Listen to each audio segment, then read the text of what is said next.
Alrighty. Good evening. Welcome. Patrick and I are going to be going over healthy hormones, really the hidden piece of what can give you better strength, better sex life, and us getting a lot better sleep. So we're going to kind of break down each of these things, what you'll feel like if your hormones have decreased, the symptoms that can lead to, so that you can understand, hey, maybe this is a hormonal problem. And then we're going to go through what you can do, what kind of habits you can implement so that we can make a change. Because when Patrick and I and our whole team work with clients in the office, we really specialize in helping people make these changes through their actual daily habits. But we'll also talk about the solutions that we have using bioidentical hormone replacement, as well as some other things like nutraceuticals, supplements. Just life, daily habits. Exactly. So go ahead. I was going to say, so the easiest thing is, what are hormones? Like, we're going to be talking a lot about them, how to help achieve better balance with hormones. But the biggest thing, what are they? They control everything. They're the chemical messengers in our body. So whether you're sleeping well, sleeping bad, eating, how your body digests, how you're feeling, how you're building muscle, all those things, somehow, some way, hormones are involved. And so that's why it's a huge aspect of what we do with Fix and why you guys need to be aware of them. Yeah, it's really well said. Actually, Sean and I were on a podcast earlier talking about hormones, and we kind of made the analogy of they are that messenger. So don't shoot the messenger. Your hormones are carrying that signal, telling one organ that maybe it's not functioning properly, letting the rest of your body know that so that your body can support it. And if we shoot that messenger and kill that message that's being carried, then our body doesn't change. So when we talk about symptoms, that's ultimately what are these messengers carrying, and what type of things are they trying to alert us to? So when we know that, we can look at these symptoms and actually make changes in the root cause. And Pat and I will go through the different options that you have for that. So our intention tonight is to give you some takeaways where you can experience better strength, a better sex life, sleeping better, recovering better. And I kind of make light and I laugh about this, but we pick these subjects because these are the things that our clients deal with the most. And you'll see that there's a lot of carryover, especially when it comes to the habits, because there's a lot of kind of generalizations, I could say, that really impact our hormones. And we're going to be covering a lot of those. And you'll see definitely the carryover between these. But Pat's going to highlight a couple of the specific hormones that maybe you've heard of, but we know hormones are, it can be kind of a scary subject. There's a lot of information and there's a lot of hormones. So we picked these ones to hopefully help everybody kind of get their feet wet and understand a little bit about how this works in our body. Yeah. And like Sam said, sex, strength, and sleep, I'm a big fan of all those if they're good. If they're not so good, we can throw those away. But everyone wants that to some extent to feel good about that. And that's why these are a big subject. So yeah, you ready to get started? Yeah, let's get started. So what do you want to start with?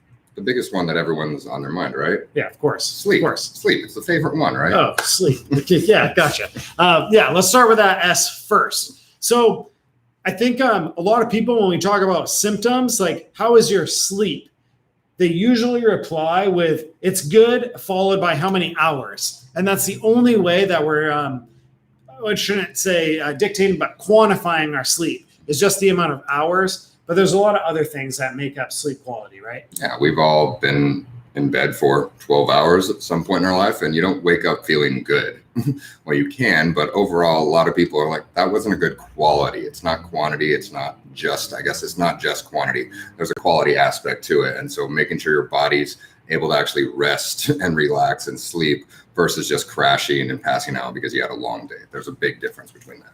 Yeah, being in bed for a certain amount of time is a lot different than actually recharging. If you wear maybe a Whoop band or Oura Ring, or use like an Apple Watch or any type of software to track your sleep, you probably notice the difference of sometimes, maybe you're in bed for 8 hours one night and you feel great versus being in bed 8 hours and not feeling great. Depends how much REM sleep we get, if our body temperature fluctuates, if we're tossing and turning. And all of these things can be controlled by our hormones. So when we talk about sleep, and not to put too much ahead of this, but having poor sleep affects how we produce our hormones, but having poor hormones can affect how we sleep. So what are some symptoms that people might notice if regarding sleep, if the hormones are off? Easy one is difficulty falling asleep right away. If you can't fall asleep, you're struggling, you're like tossing and turning just in the beginning of your night, that could be a hormone issue because you have raised levels, your mind's restless, you're in pain, just overall just trying to finally sit down and relax and your body's not ready for it. That's a big hormone issue, or can be a hormone issue.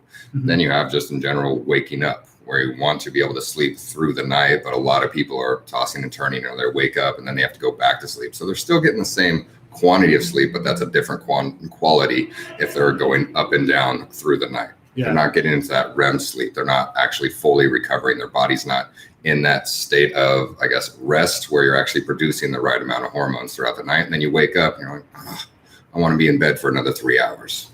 Yeah. So if you're waking up like chronically fatigued, not feeling like you're recovering or getting that rest recharge from the sleep, that's one of the first symptoms. Having that racing mind when you're getting in bed, feeling like you just can't shut it down, or that you never get tired.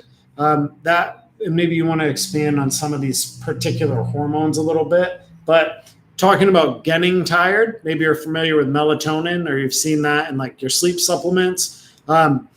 When we're exposed to light and then exposed to darkness, kind of controls when these wake hormones like cortisol and then sleeping hormones more like melatonin are produced. So when we get into some of these hacks and things that we can do, we'll discuss how light impacts this. But if you're somebody that even by the end of the day, when you've worked hard, you're still not tired mentally, that can be more of a hormone problem as well. One big hormone that everyone knows is estrogen. It does over 400 different functions of the body, and one of them happens to affect sleep. I kind of attribute it to like the gas pedal on a car. It's the go, go, go. That's why we would know when certain ages of women, they might go a little wild. Their moods might change because their body's in a state of anxiety and going, because that's the gas pedal. And so when those levels are constantly raised, that's going to affect melatonin. It goes into the restlessness. Your body's, I guess, anxious, the tossing and turning, and it also helps produce that melatonin, which you were bringing about. So if we're already melatonin depleted because we're in constant light, like we are right now, it's starting to get a little dark outside, but we're under these fluorescent lights, our brain's not shutting off. It's not turning on that melatonin. Now, if we already have that going on, plus our estrogen levels are spiked, that's a double negative, and we're in that restless state. We're not going to get into that deep REM sleep. Yeah, that's well said. Why don't we talk about since we're talking about sleep, but what else? What is impacted when we have poor sleep? What other hormones are affected? Testosterone is the big one. That's where when you're going through that deep sleep, your body's actually starting to produce more testosterone. That's why when we wake up, that's the highest levels of our testosterone through the day. But if we're not producing that throughout the night, and we're starting at a lower baseline, then we're going to be even lower during the day, which can affect your sleep later on. Progesterone happens to fall into that category as well, and it becomes an imbalance. So if your estrogen spiking, that's going to lower your progesterone, which is going to throw off your testosterone as well, and all three is going to affect your sleep. With decreased progesterone, those are your brakes. So we already talked about estrogen being the gas pedal. So if it's constantly go, go, go, but you have no brake system, you're not in that calming, relaxing state, it's going to be really hard to fall asleep. And your body, even when you do, I guess, pass out, your body's still not in that rest and relaxed state. Yeah. Mm-hmm. And then cortisol, you already touched on that. I guess cortisol is huge, but cortisol affects estrogen as well. And so we live in this constant stress-filled life. There's a lot of it we can't control, but what we can do is learn to accept it and acclimate to it. But when we aren't adapting, we're not doing those things, and we're in this stress-filled life, your cortisol levels are spiking, and that's going to also increase estrogen, which is going to keep you in that high state of anxiety, that fight or flight, right? Yeah. I know you talk a lot about stress and all these different biohacks. You're probably the king of those things and how to lower that stress. Kind of elaborate on that. When I said in the beginning that there's a really high correlation with all of these as far as what impacts them or what tips we can make. One of the biggest ones is just being in that correct mind state. So we can either be in fight or flight or in rest and digest. So when we're sleeping, of course, we want to be in that rest and digest, and we shouldn't really have a choice if we're unconscious. But when we're awake, Patrick and I can be sitting here. We should be relaxed. We're sitting here in front of a computer. This is a pretty low stress scenario. There isn't really anything in our environment that's about to hurt us. So we shouldn't be having this response where we're really stressed out. And this is going to be a little bit of a long explanation, but you'll understand that when we're stressed, we're not burning any fat. We're not utilizing these hormones the way that we want to. So we want to be in that other side, that rest and digest. And if we're both sitting here, but I'm really stressed out about something, I'm thinking about the future. Maybe you have a big phone call I have to make after this, and I'm nervous about how it's going to go, and I'm stressing out about it.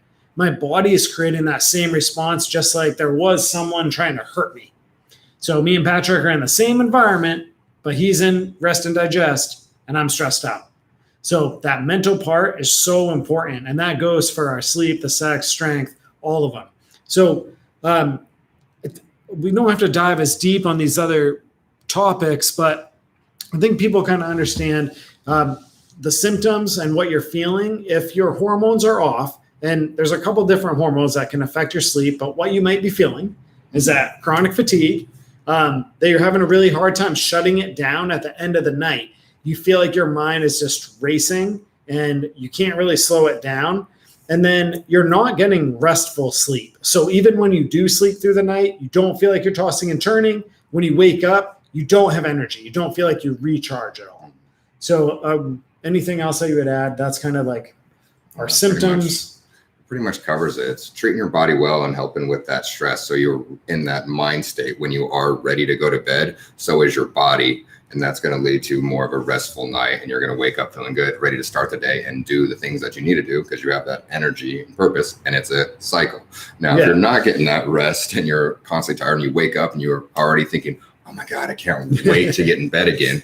You're not in that right mind state already. You're going to be not able to adapt to the stress that's going to happen throughout the day. And you're just setting this vicious cycle that can repeat until you do something to actually step in, like doing certain, health hacks, where we're using binaural beats, where you're starting to turn your brain off, using those blue light blockers at night. So your brain's not getting that constant light and what's the word I'm looking for? Yeah. Stimulation. So the stimulation. So your melatonin's not depleted. So you're actually ready to rest. Yeah. And I think, the best thing we can do is at the end, when we go through all three, let's do all our tips together since there's so much crossover. So that way you can walk away with all those. This is what you can do to really increase your hormones. And we're going to talk about how we can increase naturally and as well as what we can do in the office and the services we provide. Let's kind of transition into sex. This next part, I think, really goes for sex and strength and your sleep. And let's talk a little bit about food and how what we eat can change the hormones that is going to impact ultimately how we sleep, sexual performance, and our strength and what we feel like. Yeah. Well, it comes down to a good diet, right? Mm-hmm. It's fairly simple, but it's hard to keep up with that in our life. We know that fried food is bad for us, but do you know actually why?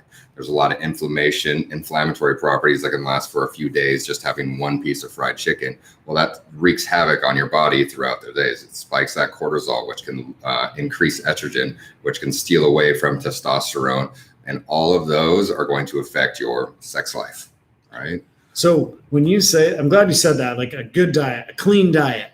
I think everyone, we hear that a lot, right? Like you need to have a healthy diet, but in your most basic definition, what would you say that is for someone? It's kind of leading. I have an answer. Well, it's making sure you're getting all your macronutrients, micronutrients. No, it's making sure you're avoiding those processed foods, eating whole foods, stuff that's natural for our body that actually supplies the nutrition that we need. That Pop-Tart that gives you that sugar high and the energy doesn't last very long. That doesn't sustain your life. That's not, I guess, increasing your energy because your body's feeling full with its nutrients and ready to function the way it has. So it's hitting all of those points through that natural good diet. I know it's a catch-all term, but I'm going to let you take that because you're already ready to go. That was well said. Avoiding those processed foods. To even simpler, having a diet that doesn't create inflammation, because this has to be specific to you as a person. So, certain things that if Patrick and I ate the same exact meal, I might have an inflammatory response to certain things. He may not. And when we say that inflammatory response, it doesn't mean like, holy shit, get Sam at EMT, like his neck is closing up. He is very inflamed due to eating that. It's what we can't see. That micro inflammation that's happening internally, that's causing my body to, instead of building and repairing tissue, worry about putting out some little internal fires. So the more clean our diet is and the more specific it is to us not creating inflammation, the better. And we have plenty of resources on what that means to have a cleaner diet for you. And we'll touch on that a bit here at the end. But kind of diving a bit back into the sex. Sorry, we jumped into a position, jumped out, but going right back in. Some of the symptoms that we talk about when we talk about hormones and impacting sex. It's not just like sex sucks, it's hormones. What does it mean? Like, what do people complain to us about typically? Usually not having the energy to do, usually not having the want, the need for it, that natural urge that we want to, as like when we're 18-year-old boys. Do you remember those days? Yep. Those good times. Wasn't much sleep happening there, probably because of those, but your body's functioning the way it's supposed to. And so when that happens, you have increased urge to want to have sex. You're attracted to things a little bit more. You're easily aroused. And then once you're aroused, you're able to stay aroused and do the deed. And that makes it fun, right? Exactly. So a lot of things happen when you get decreased libido, basically decreased sex drive. You can have that, I guess, can't get up as a male, or females just can't, I guess, get stimulated down there. And that can lead to painful sex, all those things, which makes you not even want to have sex even more. So that's going to lower your libido. And then we already touched on kind of energy a little bit and being able to rest and digest and feel energy. But with your hormones decreased, that can also decrease your energy and urge to do things. That was well said. It's ultimately the energy and the zest to do it. And when it comes down to do it with hormones, with hormones, they're like what you said of it being a negative, because with all the things that we've touched on, when you don't make a change, it really just creates this negative feedback loop. And especially with hormones, it tends to get worse and worse. Just like we said with sleep, if you don't get enough sleep, you get higher cortisol levels. When cortisol levels are high, it's harder to get good sleep. When you don't get enough sleep and you go into sleep deprivation, that jacks up your cortisol and once it makes it higher. So it's this big negative feedback loop, because now you have 4 or 5 different things that increase something that's negative for you. So with all of them, you can tie it back to you don't have an energy for the activity. If we don't have testosterone, you're not going to feel like you have energy to go work out. And then when you're not working out, we're not moving, we're not producing it. Same thing with this. Like if you're feeling no energy or no desire, you're not attracted to your partner, you're not attracted to whatever sex you're attracted to typically, and you're not having that desire, it really starts to die out with some of the other things. So now you're not seeing yourself interact socially because you don't care about meeting someone. Or we see this spill honestly into clients' lives all the time. The conversation doesn't start with my hormones are down and my sex life isn't where I want it to be. Please help me. It starts with it's one of these other things. Well, why don't you go out and meet your friends anymore? Well, to be honest, I don't enjoy the end result of what that used to be anymore, of going out and potentially meeting someone, because that doesn't excite me. And I know I'm going a little off topic, but this is how we get to this part with clients all the time. Yeah, a lot of people say, oh, I'm an introvert. I'm like, 5 years ago, you weren't. Maybe something changed. And that can happen with these hormones. We don't want to get into like the super big details of it, but it's all kind of crossover. When you get And when you're not getting enough sleep, your thyroid can start dropping, which can affect your libido, your sexual arousal. And when that goes down, your testosterone can go down. And we keep on beating on testosterone, but you need estrogen too, both males and females. And when that starts dropping or they're not in the right balance, you can lose your libido and sexual dysfunction. All starting to tie together, right? Yeah. There seems to be a pattern. And right? again, it's like, don't shoot the messenger. Mm-hmm. Our hormones are messengers, right? And the biggest things about the messenger is their mood and their delivery, right? And our hormones dictate our mood. And when you're in a good mood, it's a lot easier to get good sleep. It's easier to make good food decisions. Honestly, people want to have sex with you more when you're a happy, good mood person, because you're not going to be attracting anything different if that's not true. Yeah, so when we talk about hormones, just as a baseline, like when our hormones are optimum, we're in a good mood, and that's going to help everything we're talking about.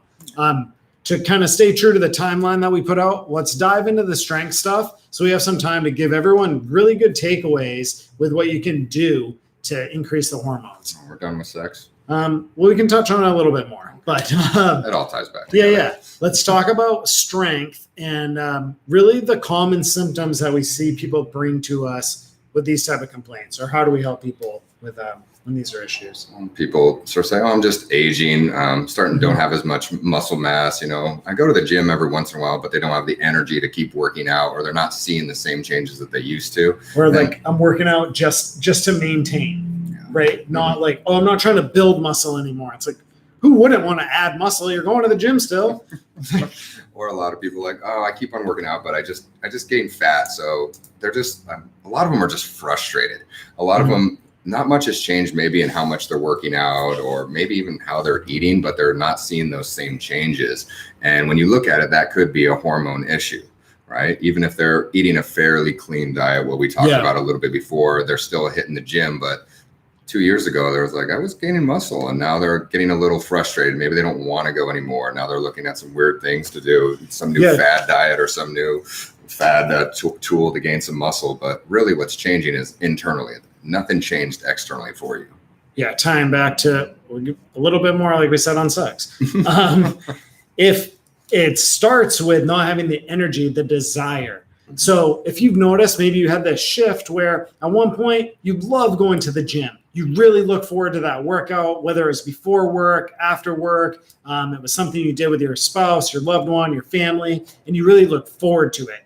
Now you're dreading some of the things, the exercises, because maybe they cause pain. You don't like it as much because you don't see the results. You're not seeing your body actually change because of the workouts. So now it is just a chore. I don't want to go do 50 burpees or go like run or do things if I'm not going to see my body change with the stimulus. So like Pat saying, people are frustrated. That's what we see a lot. It's like, I'm continuing to do good habits, like going to the gym, eating clean, varying my workouts so they're more challenging, but not seeing any more of that good result happen. So we help people kind of get back to feeling that, because you loved going to the gym before. That'd be like if you loved golfing or you loved a sport, but all of a sudden you just don't. And usually you don't, because you do lose a passion when you either achieve a level of mastery with it. And most of us haven't mastered the gym. We're not kicking it there with 3% body fat where it's like, just go home, dude. You're good. Some days. On a good day. But yeah, it goes back to a lot of the energy, and people start making excuses like, oh, I'm just too busy. But when you start working and you start balancing out their hormones, their time didn't change, but now they have a little bit more energy to actually hit the gym like they used to, go for the run or just be more active. Now they want to go spend time with their spouse because maybe they're a little attracted. Maybe they'll go out for a walk, and then they're, sleeping better. It's all ties in together to live a happy life because you're feeling good and you're functioning the way that we're supposed to. Yeah. And hormones play a huge part in that. And, they don't shoot the messenger. I just love the analogy. It's all of these pieces, all the hormones have to work together. So let's, I want to kind of recap some of the symptoms that you might be feeling if you have kind of a hormone problem. And we're going to put in the link to this video, a assessment that we've created. So you can see if maybe you do have a hormone problem, because, I can have pain in my shoulder from an old sports injury, but I can also start to develop this pain or not recover because my hormones are off. So we want to determine what is really the true cause for you. But to go back through some of the things that we talked about as far as, sleep, sex, strength, if you're feeling like you're chronically fatigued, I'll just list a couple, you can throw out some. If you're tired all the time, even though you're in bed and you get a lot of sleep, that could be a hormone problem. If you're not recovering from your workouts anymore, so what used to be like a good sore is now like 3-4 days of achy, like joint pain that doesn't go away. That could be a hormone problem. Yeah, if you're just, I guess you already mentioned the low energy, but if you can't even fall asleep because you're restless or you're waking up through the night, even though you're exhausted, that could be a hormone problem. And that can lead into not being able to gain the muscle that you want because you're not recovering, because your testosterone's going lower. And that can lead to decreased sex drive. You have that low libido, or you can't even function the way that what you want to. You don't have that urge or the ability to. That can be a hormone problem. If you've had a loss of strength, so if there's been a big drop off in the gym, weight wise, you just are not putting up what you used to, that can definitely be a hormonal problem, not producing energy like we used to. So we kind of said this for all of them, but if you just don't have energy, so you're waking up not feeling it, you don't have a desire to pursue sports like you used to, activities with your family, activities outside of work, those are all signs that we're having hormonal changes. Any other ones you want to add in there? I mean, the big catch-all one that all the different hormones affect somehow, some way is metabolism. People use it all the time. Oh, I have a slow metabolism. Like, well, you're a human being just like me. Why is mine so much faster? It's hormones. And metabolism can affect the weight gain, the muscle loss, the lack of sleep, and the decreased sex drive. So that's a big one. That's kind of a catch-all. If you think you have a slow metabolism, that's probably a hormone problem. Imagine all the food that you eat going in your body, and those hormones are down there kind of sorting that out. And what message do you want going out? We have fat coming in. What do you want me to do with this? Burn it. Or do you want the message to be store it? So we can control what that message can be. So now that we've talked about some of the symptoms, like we said, we'll put that assessment in the bio, in the description. That way you can see maybe you have something you didn't even know is hormonal. But let's talk about a couple of the things and the habits that people can implement so we can make these things better. When we start at the top, how can we get some better sleep? Okay, we touched on it a little bit, but actually resting the mind, preparing your body for sleep, setting that, I guess, standard that now is the time to relax, not just going straight from work, like climbing into bed. You got to prepare your mind, whether it be binaural beats, those meditation, blue light blockers, or just sitting still in silence and actually resting, calming the mind. That's one of the biggest things that's truly helped me when it comes to my sleep. Yeah, creating a wind down routine. So if you know you're going to go to bed at 10, that does not mean work right up until 9:59, go brush your teeth, and then jump into the bed, because you're not going to fall asleep instantly. It's going to take you a bit of time. So we need to make sure that you can actually get enough sleep. 7 to 10 hours is what's recommended for adults. So that probably means you need a budget for 10 to 11 hours of being in bedtime. So give yourself a little bit of wiggle room. What Patrick's talking about with the blue light blockers, reducing your exposure to bright lights and screens, because we want to take advantage of the fact that when you are exposed to darkness for longer periods, your body is going to release those wind down hormones for you. It's going to be releasing melatonin. It's going to signal to everything else in your body that it's time to relax, it's time to rest, time to go to sleep and rebuild. Diet is huge for all of these things. And when it comes to sleep, it's about what you put in, but also the timing. In a perfect world, I think they recommend up to even 4 hours of your last meal before bed. We know and realize that's not really realistic for a lot of people. It's not realistic for us on most nights. But getting 2 hours before, I think is pretty realistic. Not eating foods that are high in sugar, that are high processed foods, those are going to be really inflammatory. So that means that when you're sleeping, instead of your body producing good hormones like human growth hormone, that's for your hair, your nails, your skin, it's going to be busy dealing with these little bits, not little bits, but all this inflammation that's created just from a poor intake choice. So, and then when you continue on kind of nutrition or what you're putting in, Alcohol is a big one. We all know that alcohol isn't great for us, and most of us still do it once in a while, but it's all about moderation. When you're bringing alcohol into your body actually turns testosterone into estrogen, which is going to increase cortisol, which is going to gain weight around there. It's also going to decrease your quality of sleep. And overall, that's going to affect your sex drive as well. So if you really look at the details and you look at the big three things that we're talking about that we all love, sleep, sex, and strength, alcohol is not good for it. Not saying you have to completely stop. It's a good thing, but keep it in moderation to understand how it's affecting you internally in all the things of life. Yeah. If we want to have great sleep, sex, and sleep really well, like Pat saying, with moderation, it's like we need to be willing to balance somewhere else. So if you want those to be great, you should have a great diet. We should have a great, when I say workout routine, I don't want people to take that and think that means training to be in strongman and being in the gym 7 hours a day. I mean, great by having consistency. I personally only work out about 3 to 4 days a week for, 15 to 20 minute spurts, but I'm really consistent with that. So over time, the way I'm impacting my hormones, it's not about burning. It's not like I burn a ton of calories in 15 minutes every time, but I'm creating that hormonal spike every time I do that. So it's about that consistency. So if you want great sex, sleep, strength, have a great diet, have a good workout consistency, and what would you add as maybe that third piece there?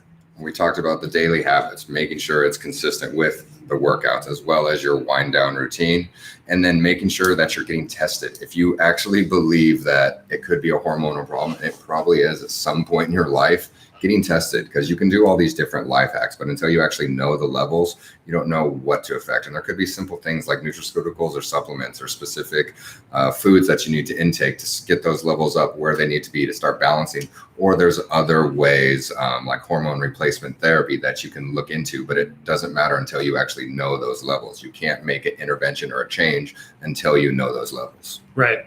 One of the other, I think a thing we didn't touch on, but the biggest areas that we help clients with, sometimes it's just like order of operations. The things that you do in your day, if you could just switch out the timing of some of those stuff. Like one example I'll use is, say for whatever, you love to have this Hershey's candy bar and you just have to have that in your day. But if you love to have that right before bed, as simple as changing when you eat that, if we change that to maybe right after your workout, but before dinner, that could be the difference of you gaining 10 pounds in a year. So without you even changing an intake, it's just the timing. When we talk about our habits, so what we put in our body, your diet, can we make that low inflammatory?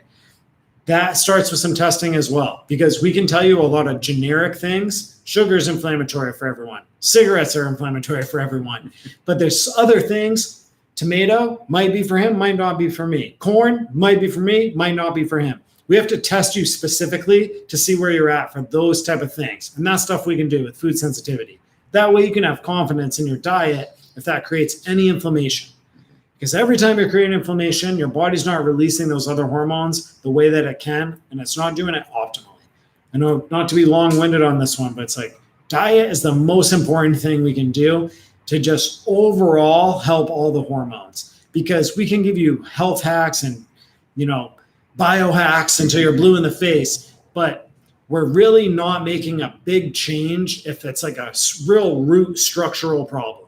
If we can impact these things, so what we fuel our body with, because what's the stat? Every 21 days, I think our cells are completely changed over enough. So we basically have like new organs. So if we can develop good habits, but you're putting good fuel in, you're truly becoming a new person as we go through this.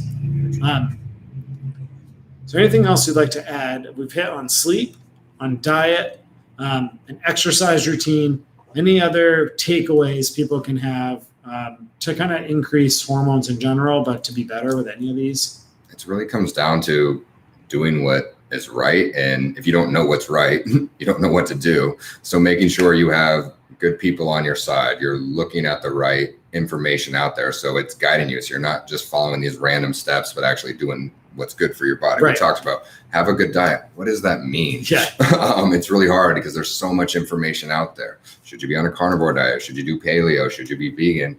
All could be right, but it's about actually having the right guidance and going through step by step what's good for you, and you're going to see the results if you're doing that right. And so that's what it really comes down to in a full system. Yeah. So to kind of summarize a few of these things, symptom wise, if you don't have energy like you used to have, it's probably a hormone issue. There are other things that contribute to this, but just like we talked about with healing the hormones, there's a lot of other pieces, just like most of these problems.